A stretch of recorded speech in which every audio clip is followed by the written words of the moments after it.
یہ حکم جو دیا گیا کہ مجھے کثرت سے یاد کرو، یہ اللہ تعالیٰ کا اس میں کوئی فائدہ نہیں ہے کہ بندے یاد کریں اس کو، وہ بے نیاز ہے، لوگوں کی تعریف سے، لوگوں کے یاد رکھنے سے بے نیاز ہے، لہذا اس کو کوئی ضرورت نہیں۔ ضرورت ہماری ہے، بندوں کی ہے، کیونکہ جس مقصد کے لیے یہ دنیا میں آئے ہیں اس مقصد کو ذہن میں رکھنے کا سب سے بڑا ذریعہ ذکر اللہ ہے، اللہ تبارک و تعالیٰ کا ذکر۔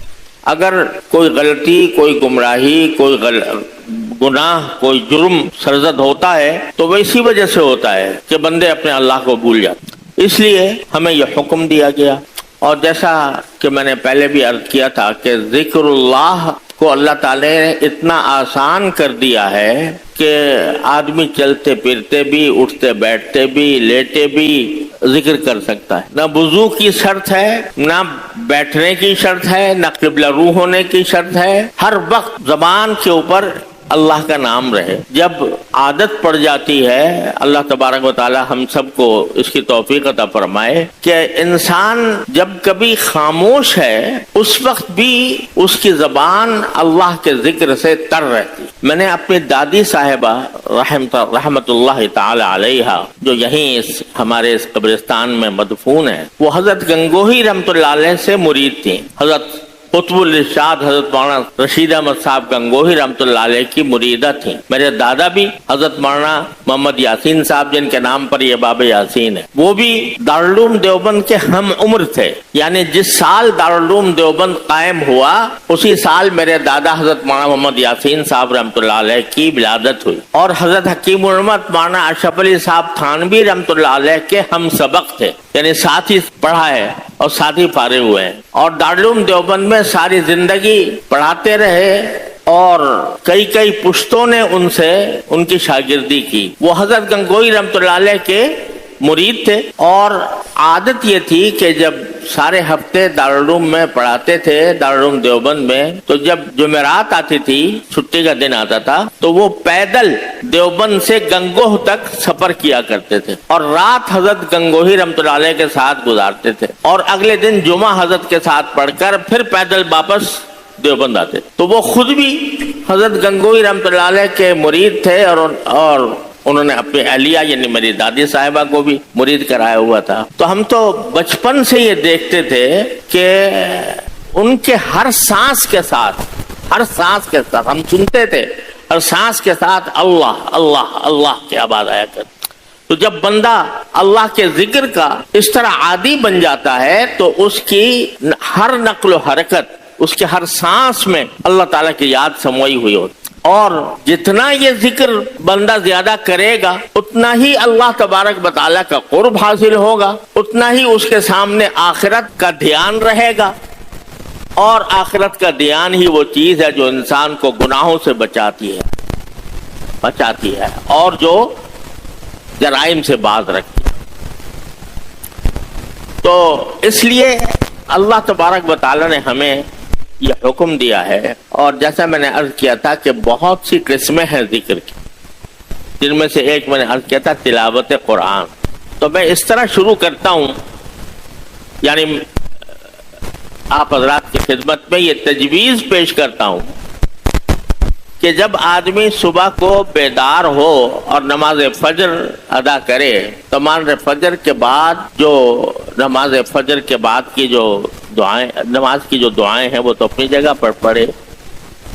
اور تسبیحات جو ہیں سبحان اللہ 33 مرتبہ اور الحمدللہ 33 مرتبہ اور اللہ اکبر 34 مرتبہ پڑھے اور دعا کرے جو کچھ۔ جب نماز سے فارغ ہو جائے تو پھر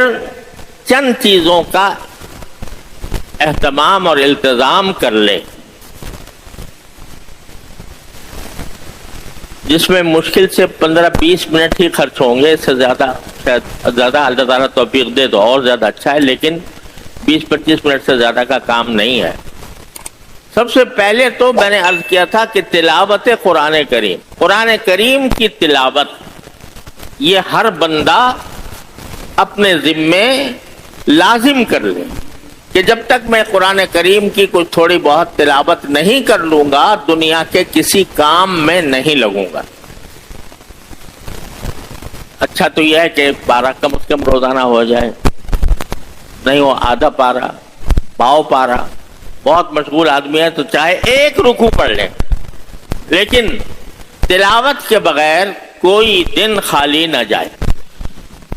پچھلی مرتبہ میں عرض کر چکا ہوں تلاوت کے کیا فضائل ہیں اور اس کے اوپر کیا اجر و ثواب ہے اور اس کے کیا فوائد ہیں۔ دوسرے نمبر پر اس تھوڑا سا ذکر تلاوت کے علاوہ وہ یہ ہے کہ اگر 3 چیزوں کا کم از کم التزام کر لے بندہ، کہ ایک تسبیح تیسرے کلمے کی، سبحان اللہ والحمد للہ ولا الہ الا اللہ واللہ اکبر ولا حول ولا قوة الا باللہ العلی العظیم، یہ تیسرا کلمہ ہے نا، یہ تیسرے کلمے کی ایک تسبیح پڑھ لیں۔ دوسرے استغفار، استغفر اللہ العلی العظیم الذی لا الہ الا ہو، یا استغفر اللہ ربی من کل ذنب واتوب الیہ، استغفار کی ایک تسبیح۔ آپ نبی کریم صلی اللہ علیہ وسلم سے حدیث میں مروی ہے کہ آپ نے فرمایا کہ میں 70 مرتبہ استغفار کرتا ہوں روزانہ۔ 70 کا لفظ اسی حقیقی عدد کے لیے بھی ہو سکتا ہے اور تکثیر کے لیے بھی ہو سکتا ہے۔ اب آپ اندازہ کیجئے کہ رسول کریم سرورد عالم صلی اللہ علیہ وسلم کو اللہ تبارک و تعالی نے اول تو معصوم بنایا تھا، آپ سے کسی گناہ کے سرزد ہونے کا کوئی احتمال ہی نہیں، اللہ نے معصوم بنا دیا، کبھی گناہ سرزد ہوا ہی نہیں۔ لیکن اللہ تبارک و تعالی نے یہ اعلان فرما دیا کہ اگر کبھی ہو جائے تم سے کوئی غلطی تو قد غفر لک اللہ ما تقدم من ذنبک وما تأخر، تمہارے اگلے پچھلے سارے گناہوں کو اللہ نے پہلے ہی معاف کر دیا۔ یعنی اول تو گناہ ہو نہیں سکتا، لیکن جو بڑے لوگ ہوتے ہیں جن کا مرتبہ بڑا ہوتا ہے تو بعض اوقات ان کی چھوٹی چھوٹی فروگزاشتوں کو بھی وہ اپنے لیے گناہ سمجھتے، بلکہ علماء کرام نے لکھا ہے کہ نبی کریم سرورد عالم صلی اللہ علیہ وسلم ہر آن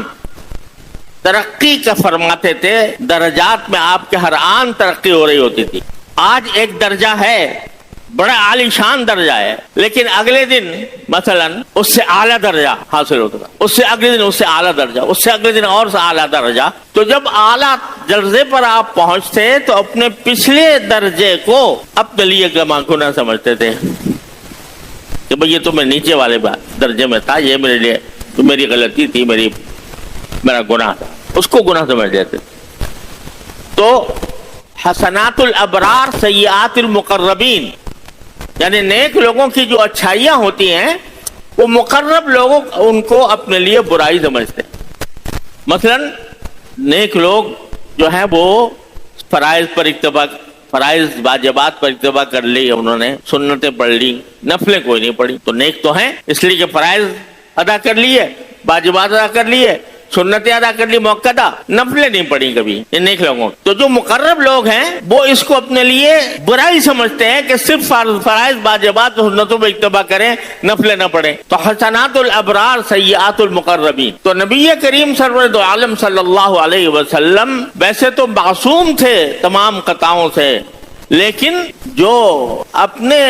نبوت کے اعلیٰ شان کے مطابق جس کو یہ سمجھتے کہ مجھ سے کوتاہی ہوئی اس پر استغفار فرماتے۔ تو ہم جیسے لوگ جو صبح شام پتہ نہیں کتنے گناہوں میں کتنے آفتوں میں گرفتار رہتے ہیں، ہمارے لیے تو استغفار ایک لازمی چیز ہے۔ تو اس لیے کہتا ہوں کہ ایک تسبیح ہوئی تیسرے کلمے کی، سبحان اللہ والحمد للہ ولا الہ الا اللہ واللہ اکبر ولا حول ولا قوة الا باللہ العلی العظیم۔ ایک تسبیح ہوئی استغفار کی، استغفر اللہ